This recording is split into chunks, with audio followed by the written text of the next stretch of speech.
Hello everyone, and welcome to another episode of the Wise Decision Maker Show, where we help you make the wisest and most profitable decisions. My name is Dr. Gleb Tsipursky. I'm the CEO of Disaster Avoidance Experts, the future of work consultancy that sponsors the Wise Decision Maker Show. And today I want to share with you about how governments at all levels are leading the way in embracing flexible work. So this is happening with agreement with labor unions by the US federal government, the Canada federal government, the New York City government. Flexibility, they're recognizing, is crucial for success in the modern workplace if you want to retain and recruit great employees.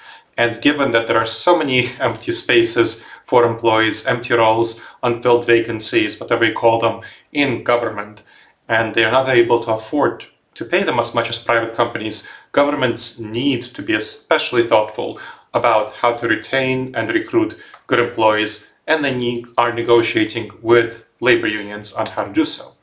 Let's talk about these. So Canada's federal government, the Public Service Alliance of Canada, which is the federal union for Canada, PSAC, and the Canadian government recently negotiated remote work arrangements. So the Canadian government agrees to review remote work on a case-by-case basis. And this moves away from a previous one-size-fits-all approach toward individualized remote work arrangements, which of course makes a lot more sense because different roles require different amounts of remote work. An accountant is going to work differently in the remote setting than someone who is in admin, or someone who is a programmer, or someone who is a social worker, whatever other roles you have in government, various reporting roles, bureaucrats. They need and require different amounts of remote work, so that's smart to do a case-by-case approach. What about the US federal government? So it seeks to balance in-person work and remote work, and it focuses on increasing in-person work where necessary and beneficial. And this approach is aligned with that case-by-case approach of the Canadian government and reflects the US government's negotiations with the American Federation of Government Employees, AFGE, the American labor union for government workers. What about New York City? So Mayor Eric Adams, he was previously very much against remote work, but he recently announced a new agreement with New York City's largest municipal union, DC 37, where non-essential employees were granted remote work starting this past June. And the Flexible Work Committee is overseeing the pilot program.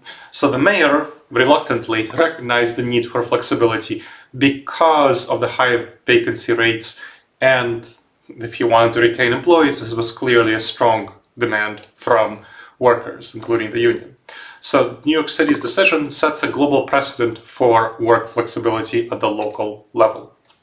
This is why it's a necessity for organizations to embrace flexibility. Flexibility boosts employee satisfaction and morale. It's no longer a perk, it's a necessity.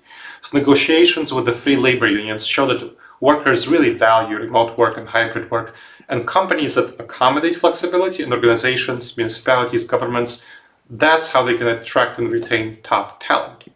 And this is a catalyst for change for companies. The approach of these free governments to remote work is not the typical top-down, one-size-fits-all policy that companies like Starbucks, Amazon, Disney, Apple, and so many others are pursuing. Government policies serve as a bellwether for the labor market, what will happen in the future. And companies really need to take a close look at these developments, because if government is doing this, if government is more progressive than companies, that's a bad sign for companies.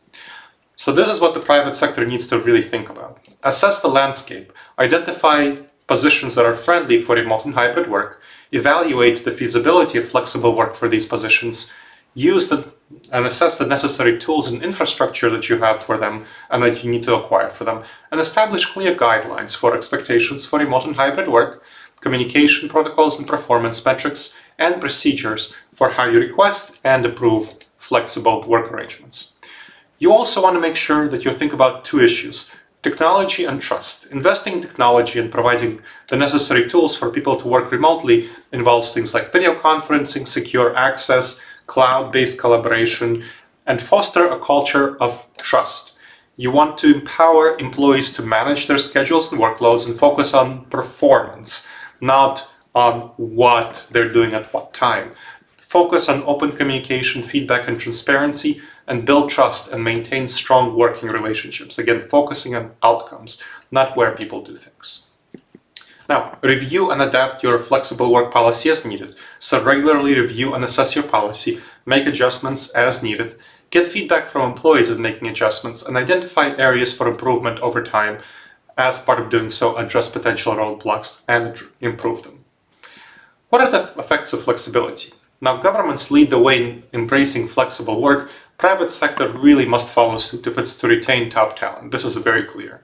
The benefits of flexibility include improved employee satisfaction, productivity, workplace inclusivity by including a lot of underrepresented groups who want a lot more flexibility than traditional white mainstream males, and flexible work policies enhance your internal operations and contribute to valuing work-life balance and well-being, which we very clearly see the pandemic has caused a lot more people to value work-life balance and well-being. There was a recent study by the Federal Reserve Bank of St. Louis which showed that people are voluntarily working less time, valuing work-life balance and well-being, and especially males, by the way, with college degrees. So if you want to attract these people who value work-life balance more, you better give them more flexibility.